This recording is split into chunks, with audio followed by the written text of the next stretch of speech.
'cause I don't give a fuck what you say.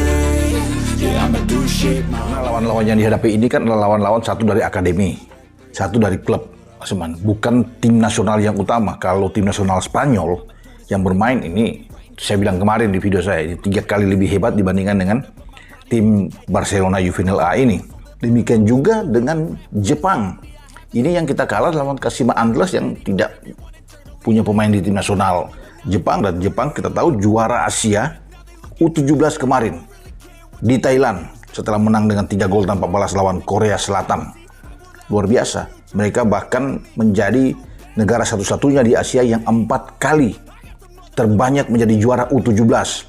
Karena bukan tidak mungkin kita akan ketemu dengan Jepang. Ya, ini berbahaya. Kekuatan Jepang itu 3 kali lebih hebat dibandingkan dengan kekuatan Kashima Antlers.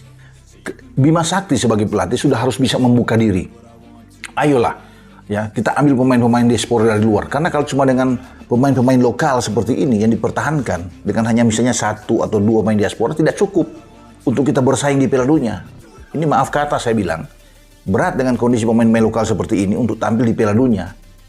Tidak gampang buat kita.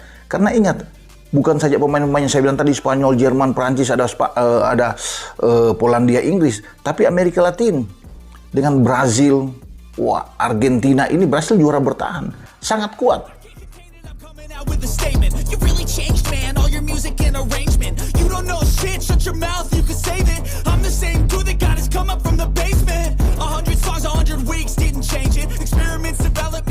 Timnas Indonesia U17 kalah lagi. Bima Sakti kena cecar Frank Wormuth dan Indra Syafri sampai lapor kepada Sinteyong. Ya, pelatih Timnas Indonesia U17 Bima Sakti terkena cecar konsultan Frank Wormuth dan Indra Syafri usai timnya kembali menderita kekalahan dalam laga uji coba di Bali. Timnas Indonesia U17 menggunakan nama Garuda United U17 harus takluk 2-3 dari klub raksasa Jepang Kashima Antlers U18 dalam laga uji coba pada Sabtu kemarin. Skuad Timnas Indonesia U17 sejatinya sempat unggul 2-1 di pertengahan babak pertama sebelum pada akhirnya lengah dan balik tertinggal dan kalah dari Kashima Antlers. Hasil ini membuat tim berjuluk Garuda Asia itu selalu kalah dalam 2 laga uji coba terakhirnya.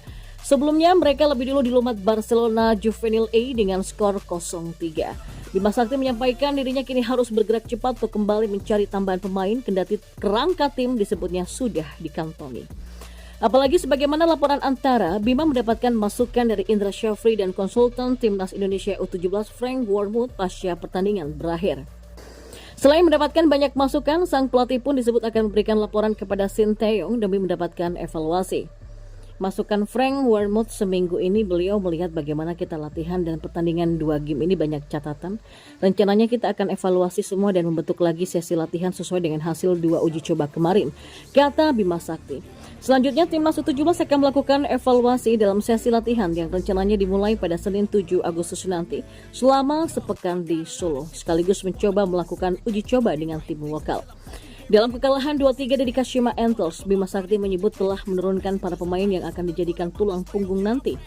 Ya, pelatih Timnas Indonesia U17 Bima Sakti mengaku menurunkan pemain yang diproyeksikan menjadi tulang punggung di Piala Dunia U17 2023 saat dikalahkan oleh Kashima Antlers pada laga uji coba di Bali pada Sabtu kemarin. Timnas U17 yang menggunakan nama Garuda United menelan kekalahan 2-3 dari Kashima. Meski kalah, Arkan Kakak dan kawan-kawan bermain apik dan sempat unggul 2-1 atas tim U18 dari Jepang itu. Sebenarnya kita di pertandingan kedua ini lebih mengutamakan pemain yang menjadi tulang punggung nanti di persiapan Piala Dunia U17 yang pasti kita kerangka tim sudah ada, kata Bima Sakti. Bima mengatakan tim pelatih Timnas Indonesia U17 tinggal mencari tambahan pemain untuk Piala Dunia U17 2023. Terlebih usai pertandingan berakhir, Bima mendapatkan masukan dari Indra Syafri selaku Direktur Teknik PSSI dan konsultan Timnas U17 Frank Wormuth. Selain itu, Bima telah mengirimkan rincian program kepada Sinteyong untuk mendapatkan masukan. Masukan Frank Wermuth, seminggu ini beliau melihat bagaimana kita latihan dan pertandingan 2 game ini banyak catatan. Rencananya kita akan evaluasi semua dan membentuk lagi sesi latihan sesuai dengan hasil 2 uji coba ini, kata Bima. Selanjutnya Timnas U17 akan melakukan evaluasi dalam sesi latihan yang rencananya digelar di Solo, Jawa Tengah mulai Senin 7 Agustus nanti.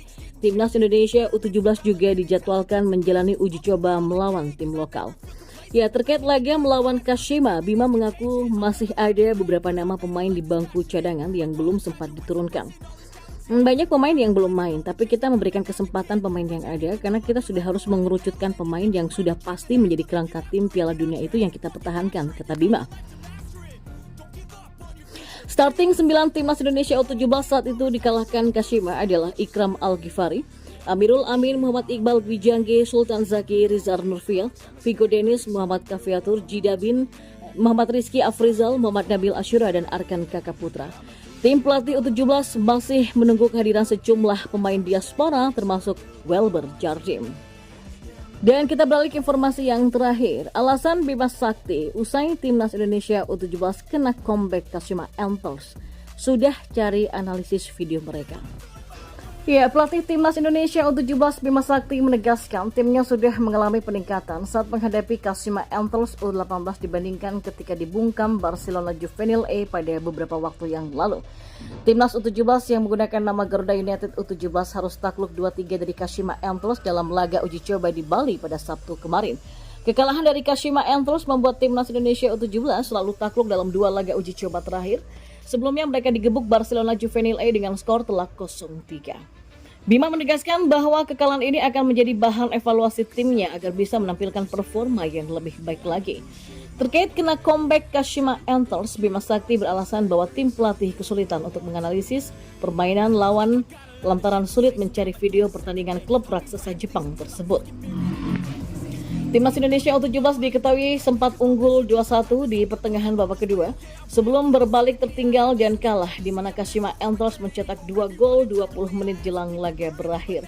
Dalam pertandingan uji coba ini Bima Sakti menurunkan 11 pemain utamanya yaitu Ikram Al-Ghifari, Amirul Amin, Muhammad Iqbal Gwijangge, Sultan Zaki, Rizar Nurfiel, Vigo Dennis, Muhammad Kafiatur, Jidabin, Rizky Afrizal, Muhammad Nabil Asyura, dan Arkan Kakaputra. Kashima juga mampu membuka keunggulan lewat gol yang dicetak Haruto Masumoto pada menit ke-47. Keunggulan tim Jepang pun bertahan sampai turun minum.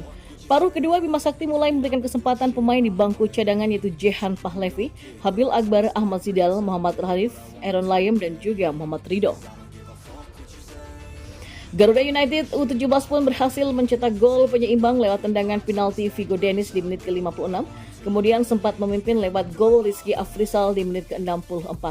Tak bertahan lama, Kashima Antlers berhasil menyamakan kedudukan lewat sundulan Koji Oyama di menit ke-70 dan membalikan keadaan lewat sundulan Koji Oyama di menit ke-88. Karena memang agak kesulitan mencari analisa video mereka, kami hanya mendapatkan video seniornya dari Timnas Jepang. Jadi kami memang sedikit lengah di set piece, kata Bima Sakti terkait kekalahan Timnas U17 dari Kashima Antlers sebagaimana dikutip dari Antara pada Minggu hari ini.